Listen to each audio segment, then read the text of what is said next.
स्वागत है मध्य प्रदेश सामान्य ज्ञान की जो सीरीज में है। इसमें आज हम चर्चा करने वाले हैं मध्य प्रदेश की भूगर्भिक संरचना में। इस प्रकार आज जो हमारी जो क्वेश्चन की सीरीज हमने कंप्लीट करी है, उसके बाद हम डिस्कस करने वाले हैं भूगर्भिक संरचना पर। अब देखिए, भूगर्भिक जो संरचना है ये पूरा भूगोल का टॉपिक, हमारी भूगोल की सीरीज भी आप मान के चल सकते हैं कि संपूर्ण भूगोल हम इस सीरीज में कवर कर रहे हैं। अब इस सीरीज में जो आज हम पढ़ने वाले, मैंने आपको बताया जैसे कि भूगर्भिक संरचना।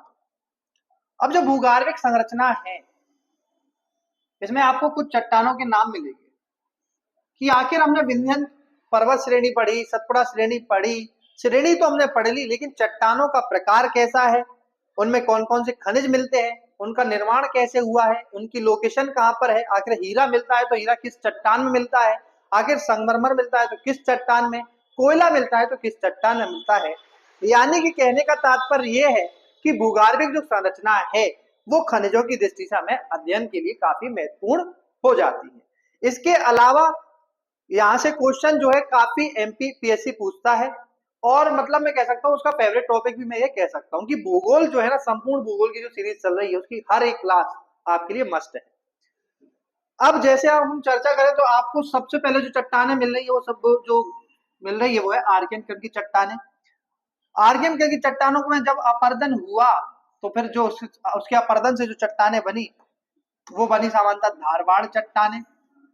धारवाड़ चट्टानों के अपर्दन से जो चट्टानें बनी वो सामान्यतः बनी कोडप्पा क्रम की चट्टानें, और इनमें जब अपर्दन हुआ तो इनके अपर्दन से जो चट्टानें बनी वो बनी विंध्यन क्रम की चट्टानें। जबकि गोंडवाना और दक्कन ट्रैप की जो चट्टानें हैं ये अलग रूप में अलग कालखंड में विकसित हुई है। भले ही अलग कालखंड में धारवाड़, कोडप्पा और विंध्यन भी बनी, लेकिन अपर्दन की एक प्रोसेस चलती रही जिससे ये सीरीज आपस में एक दूसरे से कहीं ना कहीं लिंक रहती है, क्योंकि एक का अपर्दन हुआ तो दूसरी अस्तित्व में आई, समय के साथ दूसरी अपर्दन हुआ तो तीसरी अस्तित्व में आई, और नाम बदलते इनके चले गए। नाम बदलने के साथ इनकी क्वालिटीज भी चेंज हुई, उनको आज हम पढ़ते हैं। तो सबसे पहले हम जो लिखा हुआ है आर्कियन की चट्टानों पर चर्चा करते हैं। जैसे कि मैं आपसे कहता हूं कि मैप भूगोल की दृष्टि सबसे मस्त है, और मैप के साथ साथ हम इनकी लोकेशन भी पता करते चलेंगे। जैसे पहले हम पढ़ रहे हैं आर्कियन क्रम की चट्टान। अब जो आर्कियन क्रम की चट्टानें हैं वह सामान्यतः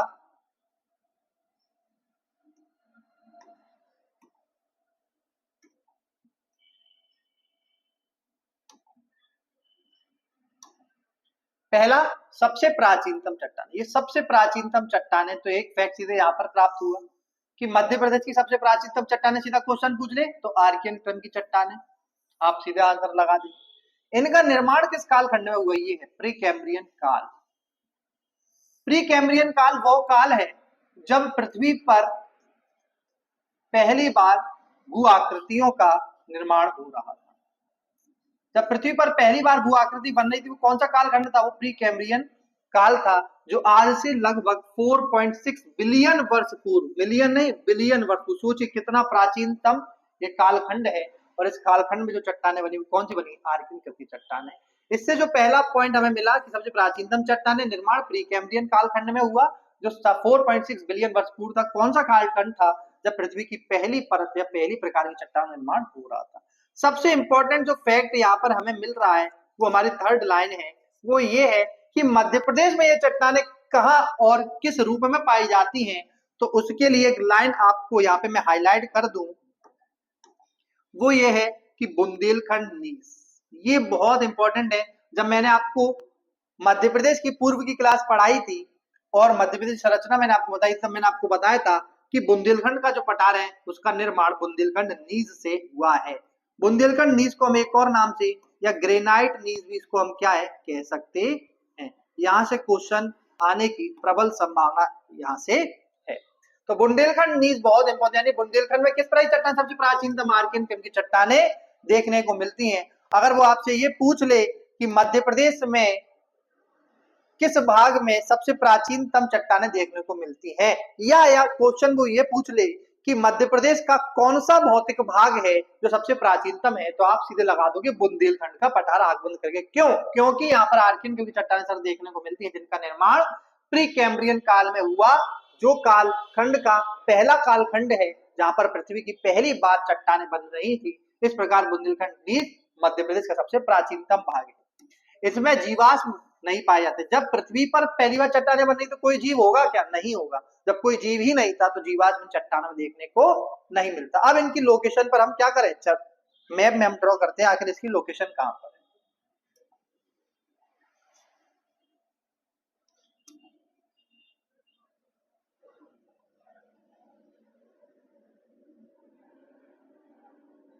जस्ट अ मिनट।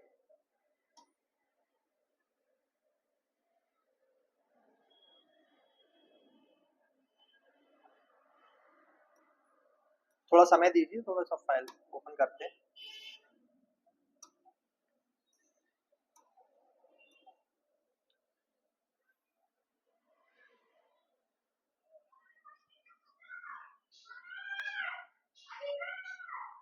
हम कहां पर थे? हम थे अपनी आर्कियन कम की चट्टानों पर। आर्कियन कम की चट्टान हमने पूरी डिस्कस करी।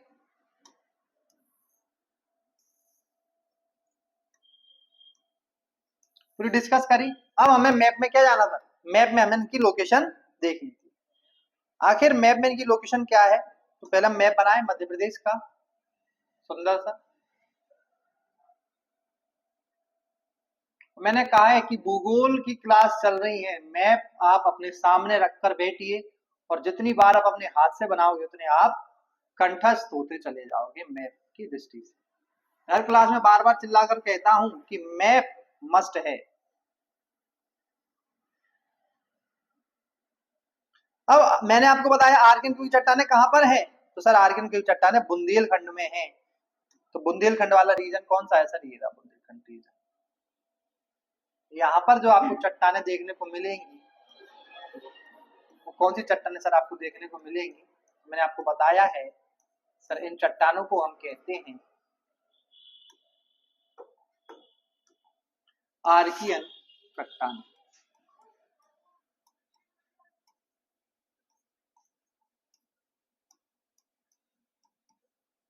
तो ये कौन सा पार्ट है? आर्कियन चट्टानों का पार्ट हमारा बुंदेलखंड वाला।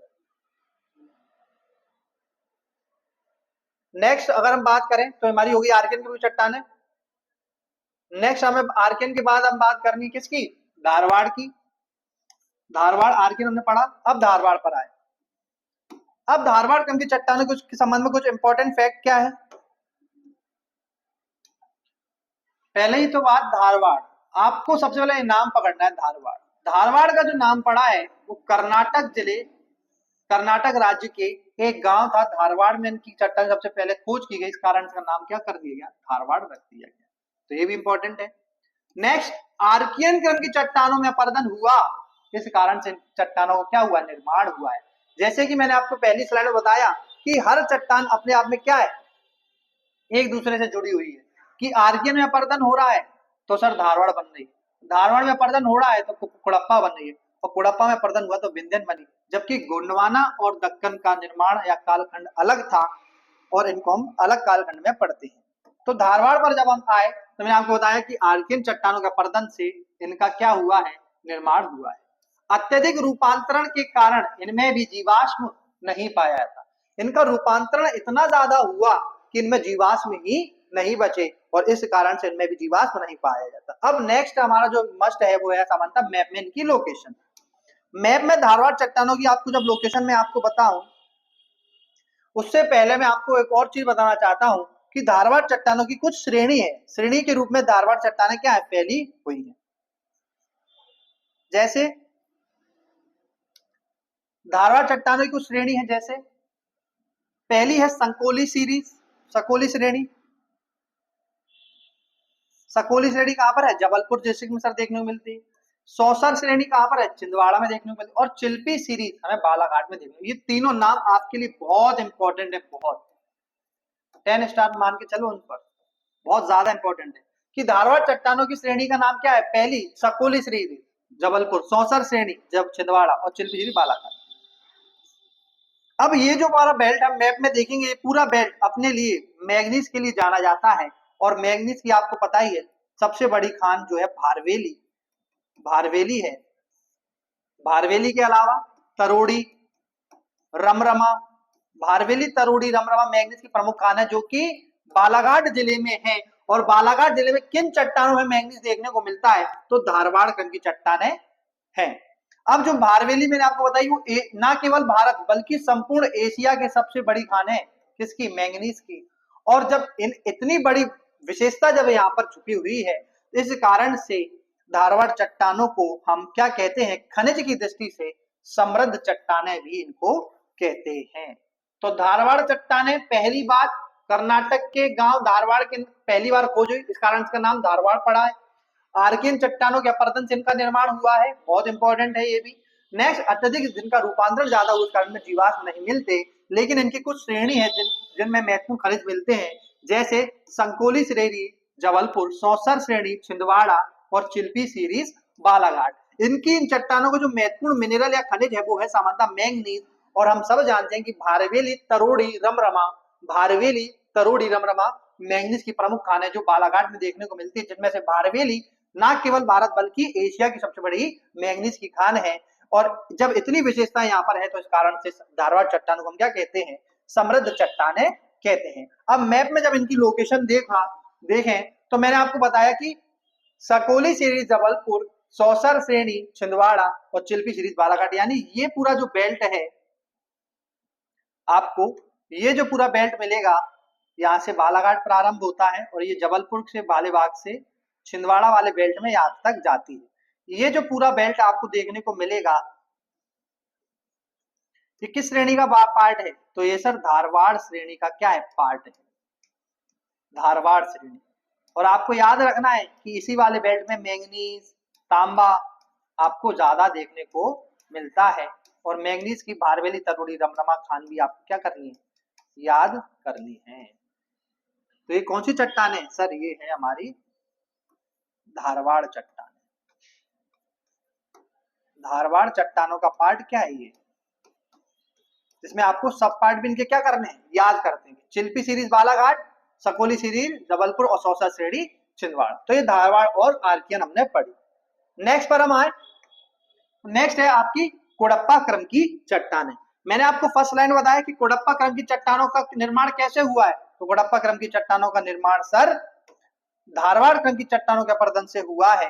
तो और आंध्र प्रदेश के गांव कोडप्पा में इनकी पहली बार खोज हुई, इस कारण से इनका नाम भी क्या पड़ा? कोडप्पा चट्टानें पड़ा। मैंने यही जो मैंने अभी बोला कि धारवाड़ चट्टानों के अपरदन से इन चट्टानों का क्या हुआ है?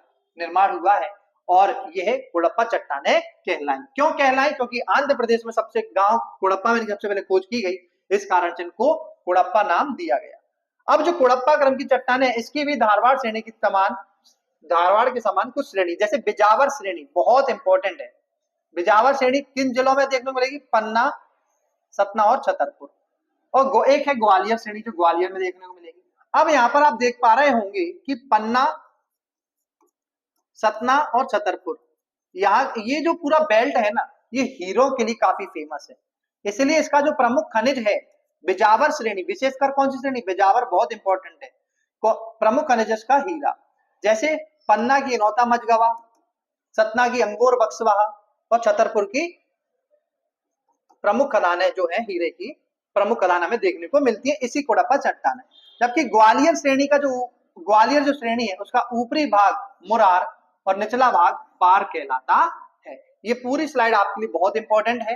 कोडप्पा क्रम की चट्टानें आंध्र प्रदेश के गांव कोडप्पा में पहली बार खोजी गई, इस कारण से इनका नाम कोडप्पा पड़ा है। धारवाड़ के अपरदन से इन चट्टानों निर्माण हुआ है। प्लस कोडप्पा चट्टानों की दो श्रेणी हमें देखने को मिलती है, बिजावर श्रेणी पन्ना, सतना, छतरपुर और ग्वालियर श्रेणी ग्वालियर में। सबसे महत्वपूर्ण इंपॉर्टेंट फैक्ट ये है कि जिसमें मध्य प्रदेश को एकाधिकार प्राप्त है वो है हीरा। और वो हीरा किन प्रकार की चट्टानों देखने को मिलता है? तो कोडप्पा क्रम की चट्टानों में देखने को मिलता है। इसलिए फैक्ट सबसे ज्यादा इंपॉर्टेंट है। ग्वालियर श्रेणी का ऊपरी भाग मुरार और दक्षिणी भाग पार कहलाता है। अब हमें क्या देखना है? सबसे पहले मैप में लोकेशन। इनकी मैप में हम लोकेशन देखें तो मैं आपको बताऊं मैप में ये कहां पाई जाएंगी। तो मैंने आपको एक श्रेणी बताई, कौन सी? एक तो ग्वालियर श्रेणी थी, एक ग्वालियर श्रेणी, और एक मैंने आपको बताई यहां पर जो फैली हुई है बिजावर श्रेणी। कौन सी श्रेणी सर? बिजावर श्रेणी। इस वाले बेल्ट में और इस वाले बेल्ट में जो फैली, एक तो ये हुई हमारी कौन सी? ग्वालियर श्रेणी, और इस वाले जो इलेक्ट्रॉन जो फैली हुई है उसका नाम क्या है?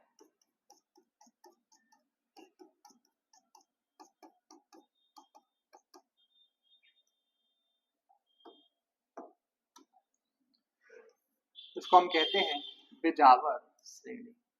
बिजावर श्रेणी। तो मैप में आपको हर किसी की क्या है, लोकेशन याद करनी पड़ेगी।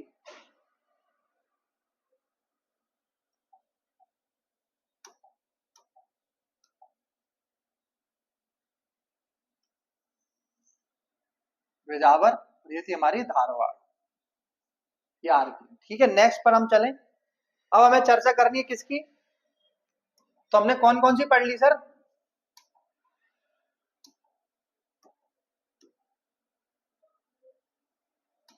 सर हमने आरकेएन पढ़ ली, हमने धारवाड़ पढ़ ली, हमने कोडप्पा पढ़ ली। अब हमें चर्चा करनी है किसकी? विंध्यन की, जो अपने आप में क्या इंपॉर्टेंट है। विंध्यन पर हम चर्चा करते हैं। आइए, तो विंध्यन क्रम की जो चट्टाने हैं इनका निर्माण कोडप्पा, मैंने आपको पहली स्लाइड में बताया, कोडप्पा के अपरदन से कौन सी चट्टाने अस्तित्व में आई सर? विंध्यन क्रम की चट्टाने अस्तित्व में आई। तो पूरी जो जहां पर विंध्याचल रीजन है, विंध्याचल रेंज है, वहीं पर ये चट्टाने क्या है आपको देखने को मिलती है।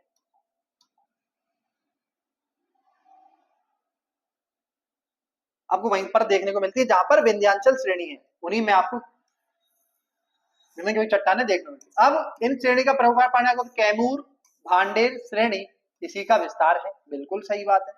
प्रमुख खनिज बताइए सर। चूना पत्थर, मैंने अपनी आपको जब पर्वत श्रृंखला पढ़ाया था मैंने आपको ये बताया हुआ था कि चूना पत्थर होने के कारण ही यहाँ पर सबसे ज्यादा सीमेंट उद्योगों का क्या हुआ है, विकास हुआ। इसके अलावा बलुआ पत्थर और चीनी मिट्टी भी यहाँ की प्रमुख क्या है, खनिज में रूप में देखने को मिलती है। प्लस आपको ये भी पता होना चाहिए कि संगमरमर भी विंध्यन क्रम की चट्टानों का एक महत्वपूर्ण क्या है, खनिज है। चूना पत्थर के कारण नेक्स्ट स्लाइड ये लिखा हुआ है कि सर्वाधिक सीमेंट उद्योग का विकास यहाँ पर हुआ है। विंध्यन चट्टानों का सबसे दक्षिणतम विस्तार भांडे श्रेणी है। ये क्वेश्चन मैं बार बार आपको बताता हूँ कि पीएससी 2024 में आया है। नेक्स्ट, ये चट्टाने टुकड़ों के रूप में विद्यमान है, ना कि सतत रूप में, यानी कि ये बिल्कुल स्टडी फॉर्म में यानी कंटिन्यूटी में नहीं है, बल्कि ये कैसी है, तो ये टुकड़ों में, जैसे यहाँ तक विंध्याचल, यहाँ तक भांडेर, फिर यहाँ तक कैमूर बनी हुई, यानी कैसे है, तो ये टुकड़ों में फैली हुई है सर। इनके बीच बीच में कहीं ना कहीं आपको क्या मिलता है सर, गैप देखने को मिलते हैं। स्टडी यानी कंटिन्यूटी में, यानी सतत रूप में ये फैली हुई नहीं है, ये टुकड़ों के रूप में फैली हुई है। पूरी की पूरी स्लाइड आपके लिए बहुत इंपॉर्टेंट हो जाती है। अब इसको हम मैप में लोकेशन बनाए इसकी। तो जब मैप में लोकेशन बनाए तो आपको पता हो कि विंध्यान का जो रीजन है वो पूरा ये वाला बेल्ट हमें देखने को मिलता है, विंध्यान का। तो ये वो पूरा जो बेल्ट है हमें विंध्यन का देखने को मिलता है। ये जो पूरा बेल्ट आपका किसका है, ये सर आपका है विंध्यन का।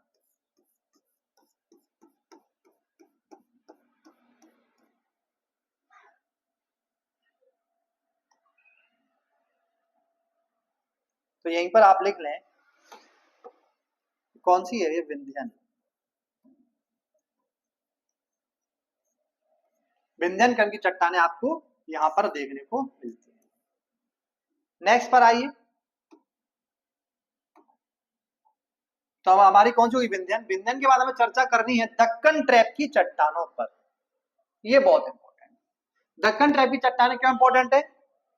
देखिए, पहला पॉइंट कि इनका निर्माण एक अलग कालखंड में हुआ है, और वो कालखंड कौन सा है तो सर वो है क्रिटेशियस कालखंड। कौन सा कालखंड? क्रिटेशियस। और ये क्रिटेशियस कालखंड अपने आप में ज्वालामुखी क्रियाओं के लिए जाना जाता है। ज्वालामुखी घटनाओं के फलस्वरूप ही यह चट्टानें अस्तित्व में आई है, जिनको हम क्या कहते हैं, दक्कन ट्रैप की चट्टान। तो क्रिटेशियस कालखंड क्यों इंपॉर्टेंट है? क्योंकि ज्वालामुखी घटनाएं हुई, ज्वालामुखी घटनाओं के परिणाम स्वरूप दक्कन ट्रैप की चट्टानें अस्तित्व में आई। और जब जब ज्वालामुखी जब आप देखो तो कालापन ये ले आता है, और जब कालेपन के कारण जब इनमें अपरदन निरंतर होता रहेगा तो जो मृदा अस्तित्व में आएगी, मृदा तो कैसी मृदा होगी, तो कालेपन से जो मृदा अस्तित्व में आएगी उसको कहते हैं काली मृदा। तो काली मृदा का क्षेत्र या काली मृदा का जो निर्माण है उन्हीं चट्टानों के अपरदन से हुआ है। प्रमुख खनिज यहाँ पर आपको क्वार्ट्ज, इसके अलावा डोलोमाइट है ना, क्वार्ट्ज, डोलोमाइट और स्फटिक, आपको यहाँ के प्रमुख क्या मिलेंगे, आपको खनिज देखने मिलते हैं। मालवा का पठार, संपूर्ण पश्चिमी मध्य प्रदेश आपने देखा हो तो इसी काली मिट्टी के क्षेत्र के अंतर्गत आता है। और काली मिट्टी जहां जहां होगी तो निश्चित रूप से सिद्ध होगा कि वो क्षेत्र दक्कन ट्रैप की चट्टानों के अंतर्गत आता होगा। मैप में इसकी लोकेशन जब आप बनाओगे तो ये पूरा का पूरा जो पश्चिमी क्षेत्र आपको दिख रहा है, ये पूरा यहां से आप देखोगे तो ये पूरा पश्चिमी क्षेत्र, ये पूरा जो पश्चिमी क्षेत्र है, ये सामान्यतः ये आपका किसका है, सर दक्कन ट्रैप की चट्टानों का या क्रिटेशियस कल्प की चट्टानों से निर्मित है। किन चट्टानों से? आप लिखो यहां पर दक्कन ट्रैप या क्रिटेशियस।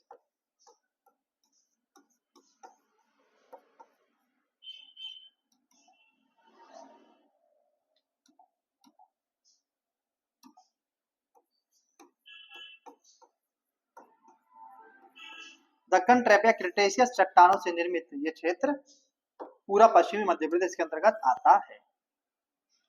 अब नेक्स्ट हमारा ये जो पार्ट आपके बचे हुए हैं उस पर हमें चर्चा करनी है। अब जो चट्टानें आ रही हैं सर वो आ रही हैं गोंडवाना क्रम की चट्टानें।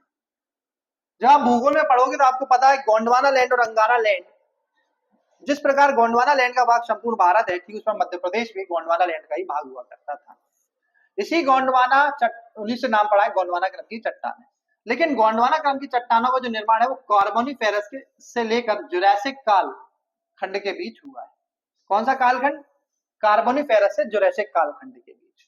अब इस कालखंड में जो चट्टानें बनी उनमें जीवाश्म बड़ी मात्रा में देखने को मिलते हैं। जीवाश्म भर भरकर क्या है, इन कालखंड की चट्टानों में जीवाश्म बड़ी मात्रा में हमें देखने को मिलते हैं।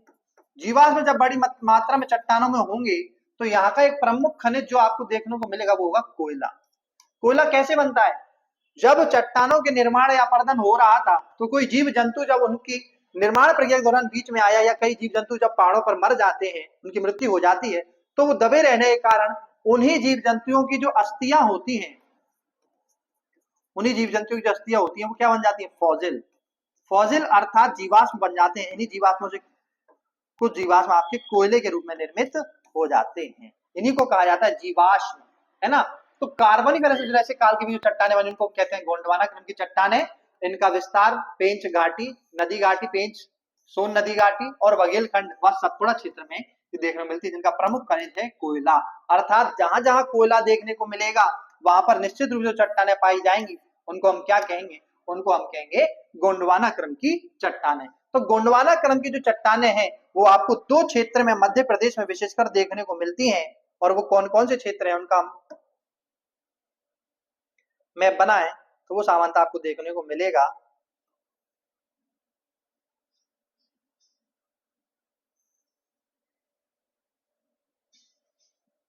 तो वो ये वाला जो बेल्ट है,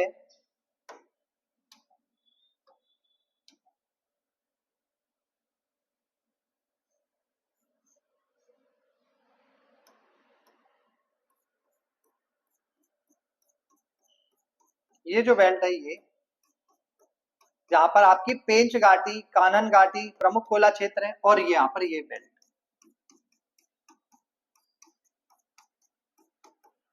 यहाँ पर भाई शहडोल, सुहागपुर, ये पूरा जो बेल्ट है ये किस लिए फेमस है? तो मैं यहाँ पर जो चट्टानें आपको मिल रही है लिख देता हूँ।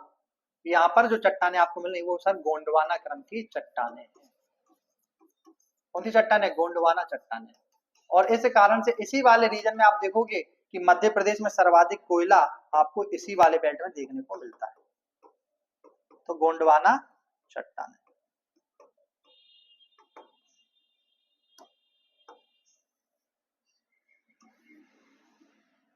तो गोंडवाना चट्टानें आपको मध्य प्रदेश के दो क्षेत्र में देखने को मिलती है। एक तो आपके यहाँ पर सोन नदी घाटी और यहाँ पर पेंच नदी घाटी में देखने को मिलती है। इस प्रकार मध्य प्रदेश के भूगर्भिक संरचना का ये मैप हमारा क्या होता है? कंप्लीट होता है। इसको यहाँ पर आप बना लीजिए।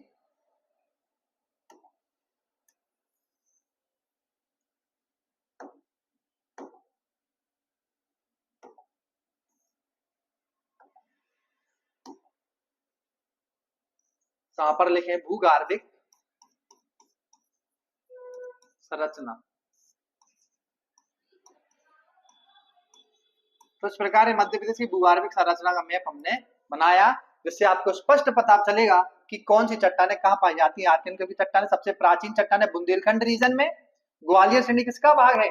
तो बिजावर श्रेणी के साथ साथ ग्वालियर श्रेणी आपके एक ही कालखंड में निर्मित होती है, जो कि कुडप्पा चट्टानों का पार्ट है। फिर गोंडवाना चट्टानें आपके बघेलखंड और यहाँ पर सतपुड़ा वाले रीजन में।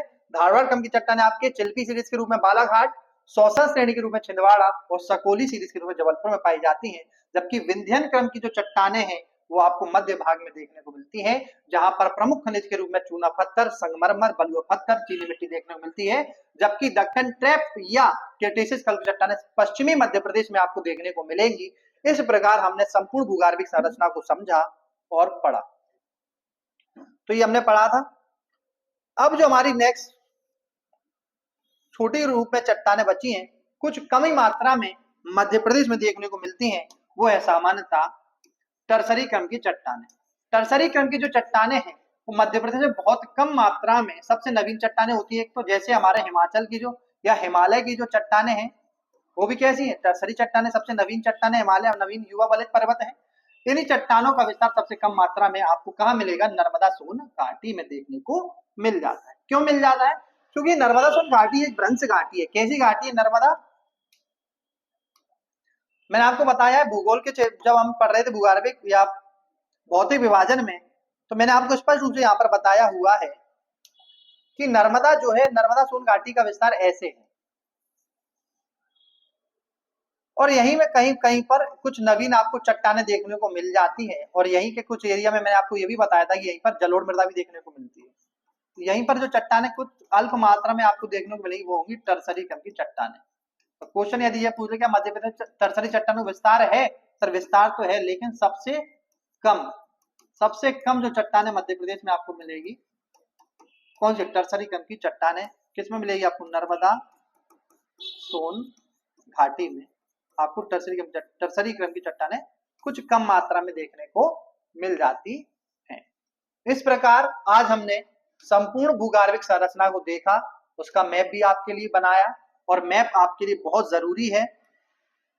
जब भी पढ़ने बैठो भूगर्भिक संरचना मैप आपके सामने होना चाहिए। क्वेश्चन मैं आपसे बार बार कहता हूं, हर क्लास में कहता हूं, एक भी क्वेश्चन आपका बाहर नहीं जाएगा। बस आप कंधे से कंधा मिलाकर निश्चित रूप से, मतलब पूरे समर्पण के भाव से मेरे साथ जितनी मेहनत मैं कर रहा हूं, सर उसका 50% भी आप करोगे तो आप अपने पेपर में पास हो जाओगे। इसी के साथ आज मैं अपनी वाणी को विराम देता हूं। नेक्स्ट टॉपिक के साथ हम नेक्स्ट वीडियो में मिलेंगे और आज अपनी वाणी विराम देकर विदा लेता हूं। धन्यवाद।